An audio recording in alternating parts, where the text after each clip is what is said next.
Midnight में एक female ectopic pregnancy के साथ एडमिट हुई।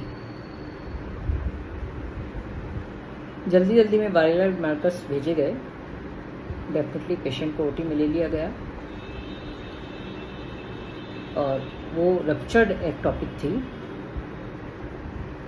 सो पेशेंट का जो सर्जरी थी वो तो कर दिया गया, पर नेक्स्ट मॉर्निंग जब वायरल मार्कर्स आए तो HIV पॉजिटिव आया। तो अब क्या करना है? नमस्कार दोस्तों, मैं डॉक्टर रूबी बंसल की infection disease and HIV specialist. मेरे यूट्यूब चैनल पर आप सभी का स्वागत है। अगर आप मेरी वीडियो देखते हैं, मेरे चैनल को सब्सक्राइब करिए, लाइक करिए, शेयर करिए और इस तरह के लाइव केसेस या छोटी छोटी जानकारियाँ जो हमारे पेशेंट्स के लिए कंसर्न होती हैं उनके बारे में जानते रहिए। जो मैंने केस बताया कि एक पेशेंट हॉस्पिटल में एडमिट हुई रप्चर्ड एक्टोपिक प्रेगनेंसी के साथ। मिडनाइट में इमरजेंसी में उसका सब कुछ कर दिया गया। पेशेंट एकदम ठीक है और सब है, परंतु जैसे ही वायरल मार्कर्स भेजे गए तो प्रिलिमिनरी HIV रिएक्टिव आया, वो जो कि इन्फॉर्म कर दिया गया, परंतु पेशेंट को कोई प्रॉब्लम नहीं हुई, उसके सारे काम हो गए। कंफर्मेटरी टेस्ट पॉजिटिव आया। अब ऐसे केसेस में क्या करते हैं? अगर कोई भी इस तरह का केस, पेशेंट की हिस्ट्री हमने जब पेशेंट देखा तो पेशेंट की हिस्ट्री ली। हिस्ट्री में उसने कुछ ऐसी सिग्निफिकेंट हिस्ट्री नहीं दी, सेक्सुअल हिस्ट्री नहीं दी। 12 साल शादी को हो गए हैं, 9 साल का एक बड़ा बच्चा है। एक अबॉर्शन की हिस्ट्री थी जो कि कुछ साल पहले हुआ था और ये उनका प्लान्ड बेबी था जो कि वो चाहते थे। तो जो एक्टोपिक अनफॉर्चुनेटली एक्टोपिक हुआ। पहले से उनको कुछ नहीं पता था, देवर शॉक कि HIV पॉजिटिव कैसे आया। तो अब इसमें हमें करना क्या होता है? अगर इस तरह के कोई भी केस आए, पेशेंट HIV पॉजिटिव निकले, तो पहली चीज़ हमें उसे कंफर्मेटरी टेस्ट करना होता है। पेशेंट को अच्छे से काउंसलिंग करना होता है कि क्या प्रॉस एंड कॉन्स हैं, क्या फर्दर टेस्ट रिक्वायर्ड हैं, क्या फर्दर मैनेजमेंट होगा। और this is not the end of the life, patient should be counselled well. तो पेशेंट को काउंसलिंग करने के साथ साथ उसके हस्बैंड को भी काउंसलिंग करनी होती है कि अगर उनको पहले से पता था कोई इन्फेक्शन है कि नहीं है, परंतु अगर जैसा कि उन्होंने बताया कि उनको कोई जानकारी नहीं थी, तो इस केस में हस्बैंड का टेस्ट भी एडवाइजेबल है।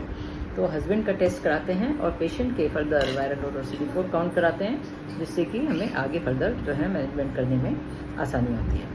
तो स्पाउस का टेस्टिंग बहुत इम्पॉर्टेंट है और उसके साथ साथ जो सबसे इम्पॉर्टेंट बात है, जो उसकी 9 साल की बच्ची या बच्चा जो भी है उसका टेस्ट भी पॉजिटिव है। बिकॉज हमारे पास कोई हिस्ट्री नहीं है कि पेशेंट को कब से HIV है या नहीं है।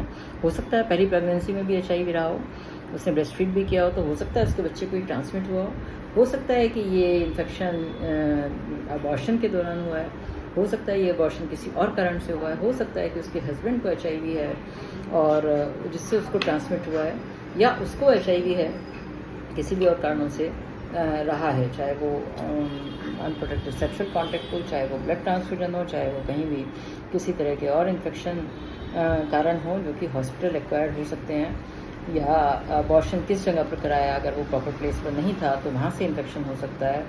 और जब हमने डीप हिस्ट्री ली तो पेशेंट का पता चला कि चाइल्डहुड में एक ब्लड ट्रांसफ्यूजन की भी हिस्ट्री है एंड ट्यूबरक्लोसिस की भी हिस्ट्री है। तो हिस्ट्री बहुत इम्पॉर्टेंट है जो कि सब लोग नहीं पूछते हैं। तो ट्यूबरक्लोसिस की भी हिस्ट्री है उसकी 2016 की।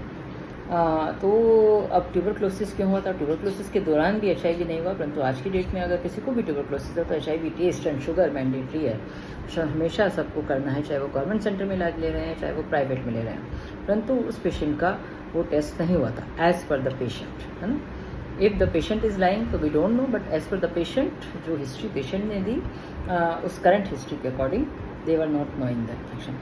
हमने साथ ही साथ उसको जो है CD4 एंड वायरल लोड भेजा है। वो जैसे ही आएगा तो वी विल जस्ट डिसाइड कि ट्रीटमेंट क्या देना है। स्पाउस की टेस्टिंग हो जाएगी और बच्चे की टेस्टिंग के लिए पूरी तरह से काउंसलिंग कर दिया गया है। तो ये इस तरह के केस को अप्रोच करना होता है। Detailed history, counselling and empathy, non judgemental treatment of the patient. ये की है किसी भी HIV पेशेंट को ट्रीट करने के लिए। और इसी तरह से उनको, परंतु कोई भी आपकी फैमिली में अगर इस तरह का हो तो उसको जो है इग्नोर नहीं करें, उसको जो है उसके साथ स्टिग्मा डिस्क्रिमिनेट नहीं करें। वो अगर आप नहीं करेंगे तो ये तो बहुत ही अच्छा होगा, उन लोगों को सपोर्ट कीजिए। ये इस तरह का अप्रोच है। तो इसी के साथ जो है आज की यूट्यूब आज के वीडियो में इतना ही। फिर आगे किसी दूसरे केस के बारे में बात करेंगे। धन्यवाद।